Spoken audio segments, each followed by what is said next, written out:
Assalamualaikum warahmatullahi wabarakatuh. Perkenalkan, nama saya Muhammad Selvinas Najib Wahyu dengan nomor NIM 12130300098. Di sini saya ingin mereview materi dari pertemuan kedua sampai pertemuan ketujuh untuk memenuhi tugas ujian tengah semester mata kuliah Hukum Tata Negara. Oke, langsung saja ke HTM pertemuan kedua, di mana membahas tentang pengertian ruang lingkup dan konsep. Konsep itu adalah suatu bentuk kajian yang dimana terfokus pada satu hal. Konsep hukum negara ialah mengkaji tentang hukum tata negara. Hakikat ilmu. Pada zaman Yunani merupakan suatu negara yang banyak mengorbitkan filsuf-filsuf atau pemikir-pemikir yang sangat kritis. Sejak tahun 600 di Yunani kental dengan mitologi atau mitos. Mitos ini hanyalah kepercayaan masyarakat pada saat itu yang memang tidak bisa semua dibuktikan kebenarannya. Akibat dari itu maka banyaklah lahir pemikir-pemikir yang memiliki tingkat pemikiran kritis. Yang contohnya yaitu Thales, Anaximanes, Pythagoras, Xenophanes, Heraklistus, Socrates, Plato, Aristoteles, Plotinus. Ketika ada sebuah mitos yang tidak bisa menjawab sebuah pertanyaan, maka dia dikategorikan menjadi logos, yang dimana kita kenal dengan arti yaitu ilmu adalah perlu pengujian kebenarannya. Akhir yang lebih lanjut maka perlu cari tahu jawaban terhadap sebuah pertanyaan yang tidak bisa dijawab oleh mitos ini. Nah, pengetahuan adalah apa yang kita ketahui melalui panca indera, berbeda dengan ilmu. Sedangkan ilmu adalah pengetahuan yang sistematis dan telah diuji kebenarannya gitu. Jadi pengetahuan itu cukup apa yang kita tahu, apa yang kita lihat, dan apa yang kita dengar, itu pengetahuan. Sedangkan ilmu beda tingkatnya, ilmu lebih tinggi daripada pengetahuan. Jadi maksudnya di sini ialah semua pengetahuan itu sama dengan ilmu. Ilmu sebagai pengetahuan yang sistematis, yang di sini bermaksud berdasarkan kajian filsafat ilmu, sebuah pengetahuan dapat naik derajatnya jika ilmu ketika disistematis dan memenuhi 3 indikator pertama. Ada ontologi, epistemologi, dan aksiologi. Ontologi adalah sebuah bentuk pengetahuan dapat didefinisikan atau dapat dimaknai. Epistemologi bahwa pengetahuan tersebut memiliki pendekatan atau metode yang dimana di dalam aktivitas keilmuan yang terakhir aksiologi itu suatu bentuk pemanfaatan atau ada kegunaan, jadi pengetahuan yang ada manfaatnya atau ada nilai gunanya itu bisa dikategorikan sebagai ilmu asal. Ketiga, hal ini mutlak, unsur wajib yang dimiliki oleh sebuah pengetahuan untuk mencapai derajat sebuah ilmu. Hukum tata negara secara istilah atau secara etimologi bahasa atau secara istilahnya yaitu menyebut dalam bahasa Inggris itu dengan istilah constitutional law atau state law atau juga hukum konstitusi, yang dimana dalam bahasa Prancis dikenal dengan droit constitutionnel, konstitusi negara. Kemudian dalam bahasa Belanda adalah staatsrecht. Secara pengertian, sekumpulan pengaturan hukum yang mengatur organisasi negara, yang dimana hubungan antar alat kelengkapan negara dalam garis horizontal dan juga garis vertikal, serta kedudukan warga negara dari hak-hak asasinya menurut ahli. Yang pertama Van Vollenhoven, yang dimana mengartikan suatu bentuk hukum tata negara yaitu mengatur semua masyarakat hukum atasan dan masyarakat hukum bawahan. Scholzen mengatur organisasi daripada negara itu sendiri. Utrecht menyatakan kewajiban sosial dan kekuasaan pejabat-pejabat negara. Dan Kusumadi Pujosewoyo menyatakan bahwa bentuk negara, bentuk pemerintahan hierarki, asumsi dari sebuah negara itu mempelajari tentang perangkat aturan negara gitu. Entah itu vertikal ataupun horizontal, dan juga mempelajari hak asasi yang dimana ada ruang lingkup mengenai hukum tata negara itu sendiri. Yang pertama organisasi negara, yang kedua struktur pejabat negara, yang ketiga pembagian kekuasaan dan hubungannya, yang dimana ini berbicara tentang trias politika. Yang keempat hubungan dengan ilmu lain seperti halnya ilmu hukum, ilmu politik, hukum administrasi negara, sosial, dan ekonomi. Sumber hukum tata negara yaitu hukum internasional, peraturan hukum internasional yang telah diratifikasi menjadi hukum nasional. Yang kedua, peraturan perundang-undangan tertulis, wujudnya undang-undang, PP, perjanjian, dan lain-lain. Terus seterusnya nilai-nilai konstitusi yang tidak tertulis atau hukum-hukum adat. Yang keempat, jurisprudensi peradilan. Yang kelima, constitutional confession, suatu bentuk kebiasaan ketatanegaraan. Yang terakhir, doktrin ilmu hukum yang telah menjadi ius communis opinio doctorum. Baik, selanjutnya membahas di pertemuan ketiga, yaitu membahas asas-asas hukum tata negara. Apa sih arti asas tersebut? Ada yang mengartikan adalah sebagai suatu bentuk karakter atau ciri khas, yang dimana ada juga yang mengatakan itu suatu bentuk prinsip. Jadi ada beberapa asas dalam hukum tata negara yang harus ada. Yang pertama adalah asas negara kesatuan, yang kedua adalah asas negara hukum, dan yang ketiga adalah asas demokrasi. Yang dimana sebelum membahas mengenai asas, kita akan membahas mengenai bentuk-bentuk negara hukum gitu. Bagaimana sih bentuk negara hukum? Negara hukum secara formal terbagi menjadi 3. Yang pertama individualisme, yang dimana masyarakat cenderung diberi kebebasan dan kemerdekaan beraktivitas di kehidupan bernegaranya. Nah, terus yang kedua negara Nachwachtrestaat atau penjaga malam, yang artinya negara ini hanya berfungsi sebagai penjaga malam gitu. Jadi ia ada atau hadir ketika suatu keadaan membutuhkan kehadiran negara tersebut. Di sini tidak bersifat membebaskan dan tidak mendominasi gitu. Baik, yang ketiga monopoli, yang dimana monopoli kebaikan dari individualisme. Di sini berperan negara lebih dominan sampai dia mengatur ke hal-hal yang lebih detail gitu. Yang dimana malah dianggap monopoli ini kehidupan berbangsa dan bernegara. Cara material bentuk negara terbagi 3 juga. Yang pertama kolektif, yang dimana sebuah sikap negara hukum bersifat kolektif, bersifat konsensus antara negara dengan pemimpin negara untuk mewujudkan keadaan yang disita-sita oleh Amerika. Terus yang kedua dominasi negara, tidak memberikan ruang atau partisipasi politik kepada masyarakat negaranya. Dia lebih cenderung mendominasi atau memonopoli sebuah keadaan gitu. Dan dipaksa masyarakat negara itu untuk mencapai suatu tujuan yang telah ditetapkan dan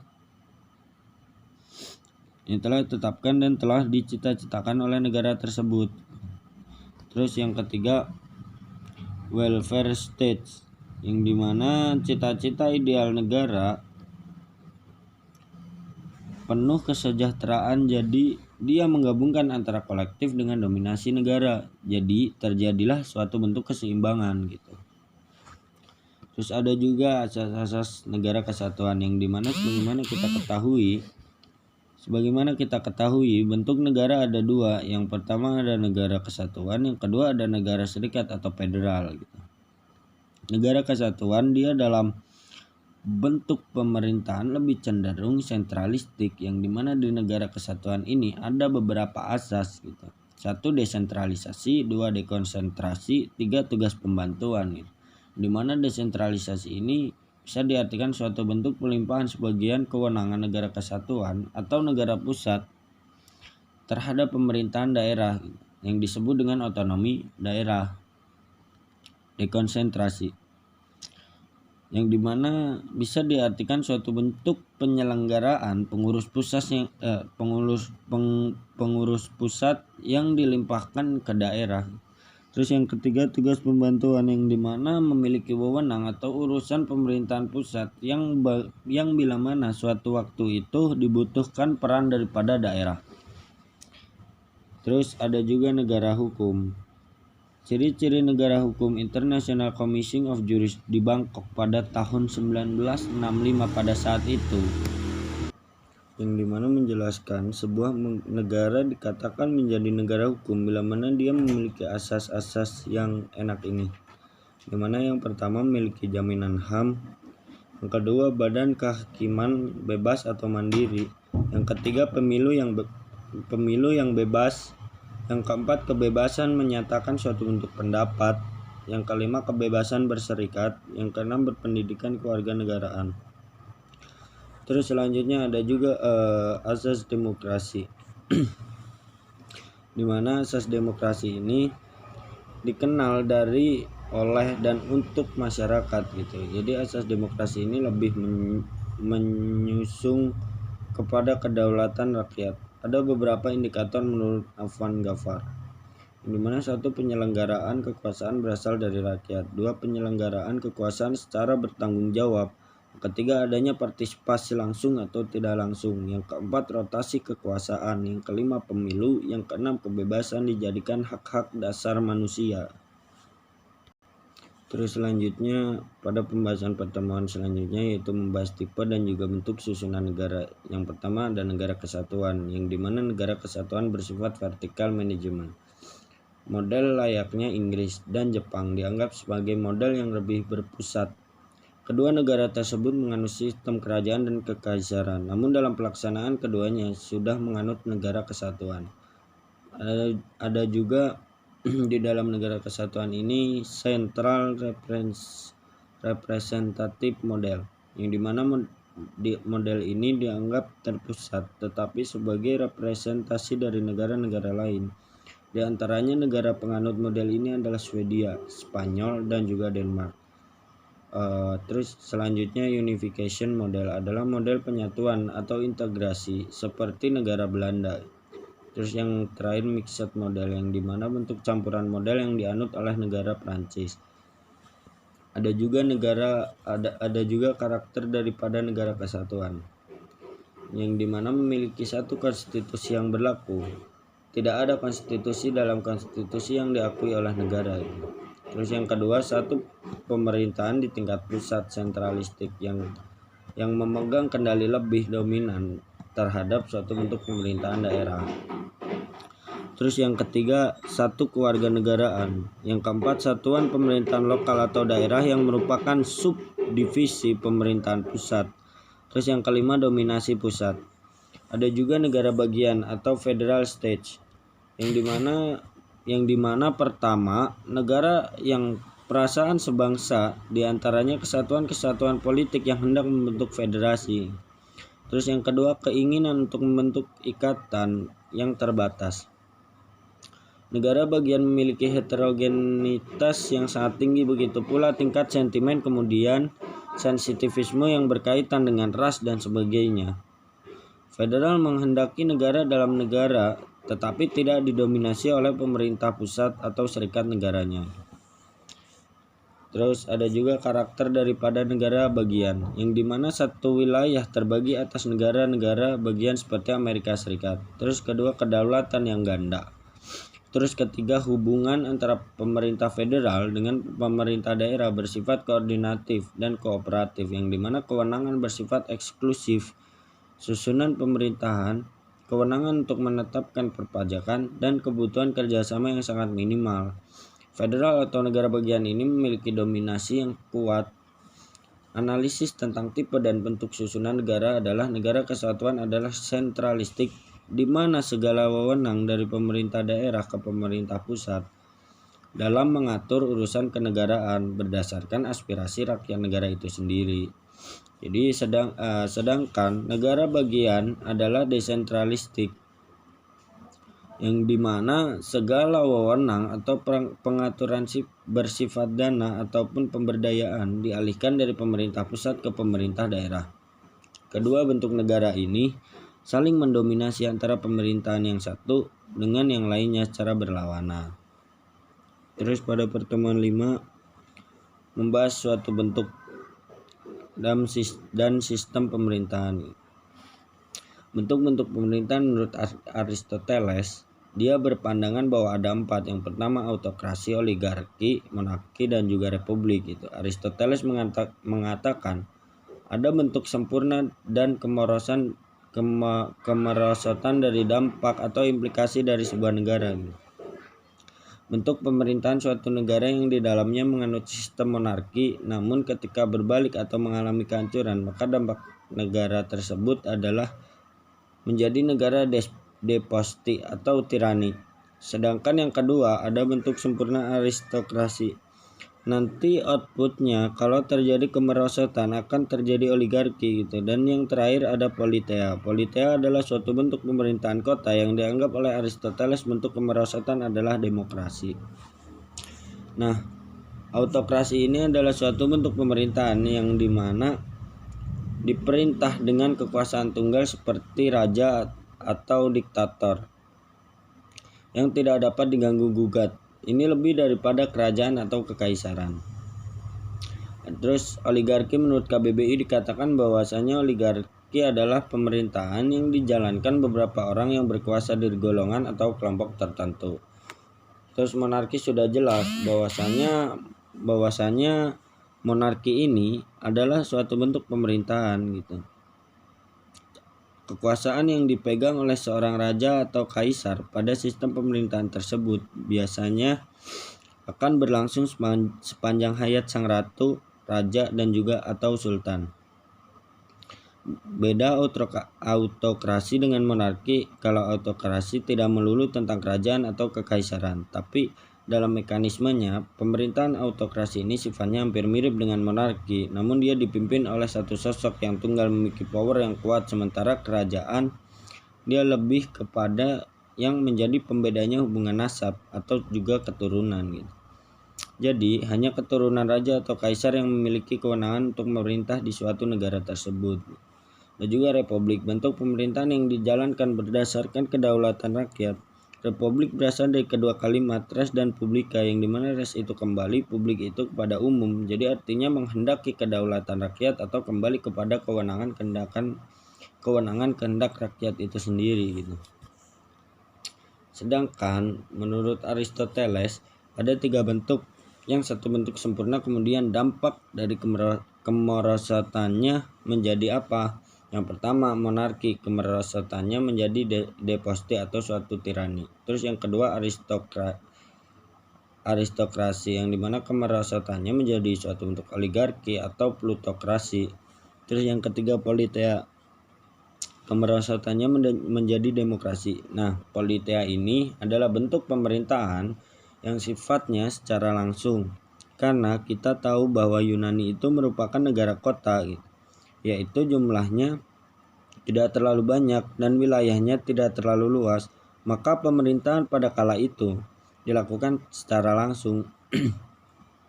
Maksud dari Aristoteles tidak diartikan sebagai bentuk kemerosotan yang dalam arti negatif, karena satu kota yang dikelola secara langsung itu pada konteks Yunani sangat mungkin dilakukan, namun seiring bertambahnya penduduk wilayah menjadi lebih luas, urusan pemerintahan menjadi lebih kompleks dan sebagainya, maka demokrasi bisa dilakukan karena itu sebagai bentuk antisipasi.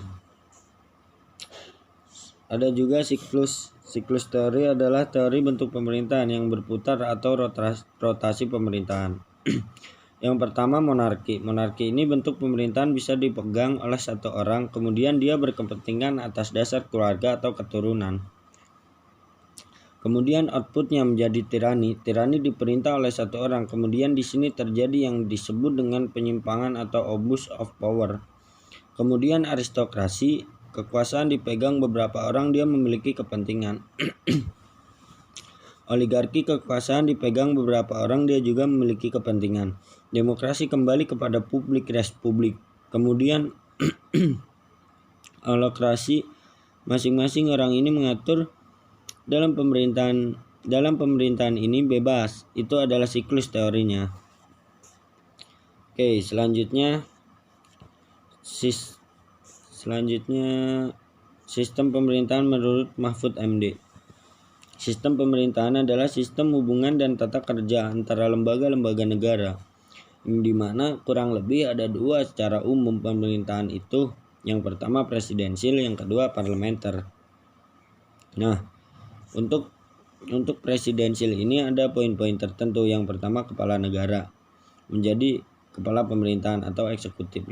Terus yang kedua, pemerintahan tidak bertanggung jawab kepada parlemen atau DPR. Parlemen dan pemerintah adalah sejajar. Yang ketiga, menteri-menteri diangkat dan bertanggung jawab kepada presiden. Terus yang keempat, eksekutif dan legislatif sama-sama kuat. Seperti itu. Terus kemudian ada juga parlementer. Yang pertama, kepala negara tidak berkedudukan sebagai kepala pemerintahan karena ia lebih bersifat simbol nasional atau pemersatu bangsa. Yang kedua, pemerintah dilakukan oleh sebuah kabinet yang dipimpin oleh seorang perdana menteri. Terus yang kedua, kabinet bertanggung jawab kepada dan dapat dijatuhkan oleh parlemen melalui mosi. Terus keempat, kedudukan eksekutif kabinet lebih rendah dan bergantung kepada parlemen. Ini yang menjadi pembedaan antara pemerintahan presidensil dan juga parlementer. Oke, pertemuan ke-6 yaitu negara autokrasi dan demokrasi modern. Yang dimana autokrasi modern adalah suatu bentuk pemerintahan yang dia memiliki karakter-karakter yang agak berbeda dengan demokrasi modern. Autokrasi lebih kepada kekuasaan tunggal. Karakter dari autokrasi modern yaitu yang pertama, sistem satu partai atau partai tunggal. Yang kedua, menghimpun kekuasaan sebesar mungkin pada tangan negara. Yang ketiga, organisme yang dianggap sebagian sesuatu kesatuan yang mempunyai dasar-dasar hidup serta kehidupan dan mempunyai kepentingan sendiri serta kepribadian sendiri. Terus yang keempat, penentuan wakil rakyat masih dominan penguasa. Yang kelima, eksekutif dominan, yang dimana negara autokrasi ini lebih menjurus ke diktator.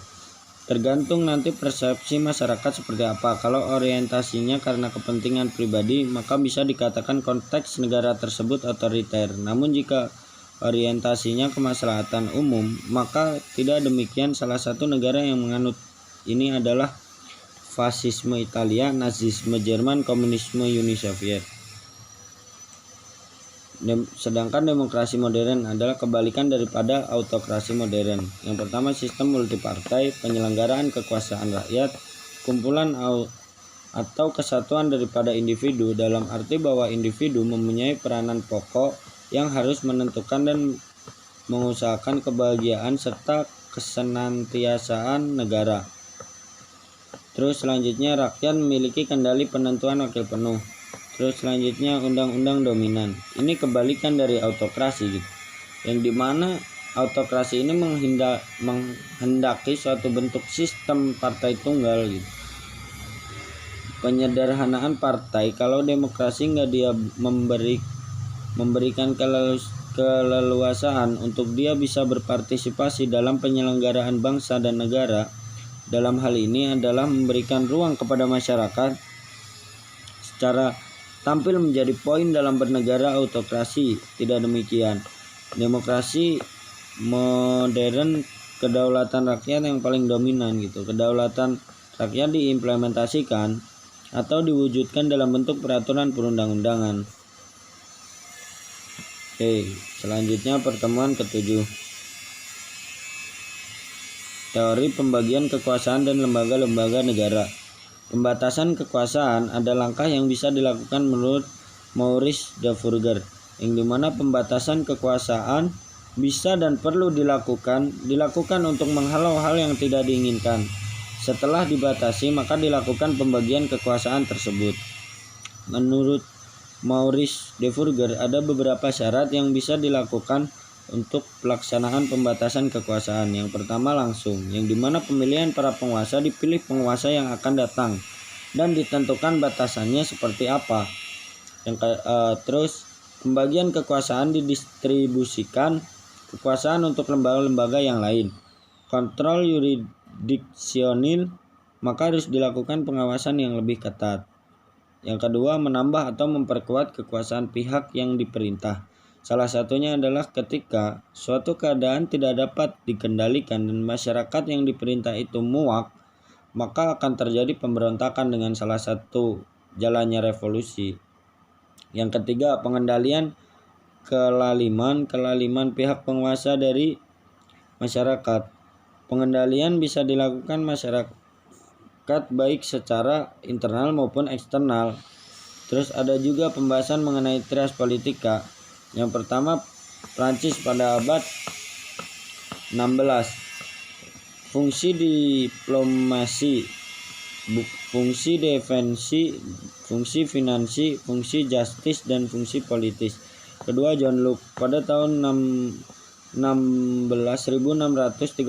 sampai 1704. Yang pertama, fungsi legislatif, eksekutif, fungsi federatif. Terus ada juga Montesquieu pada tahun 1748. L'esprit des lois, the spirit of the law. Legislatif, eksekutif, yudikatif. Nah, tiga hal ini masih dipakai oleh negara-negara. Setiap kekuasaan memiliki karakter masing-masing. Yang pertama, eksekutif. Kekuasaan melaksanakan undang-undang atau rule application function, membahas mengenai rancangan peraturan undang-undang. Yang pertama, presiden, satuan kerja pemerintah. Terus selanjutnya legislatif, yang dimana legislatif ini kekuasaan membuat undang-undang. Dalam peristilahan baru sering disebut rule making function, seperti halnya DPR. Terus yudikatif, kekuasaan mengadili atas pelanggaran undang-undang, atau bisa dibilang rule adjudication function, seperti halnya suatu bentuk kehakiman. Mungkin sekian yang bisa saya jelaskan. Kurang lebihnya mohon maaf. Wallahul muwaffiq ila aqwamit thoriq. Wassalamualaikum warahmatullahi wabarakatuh.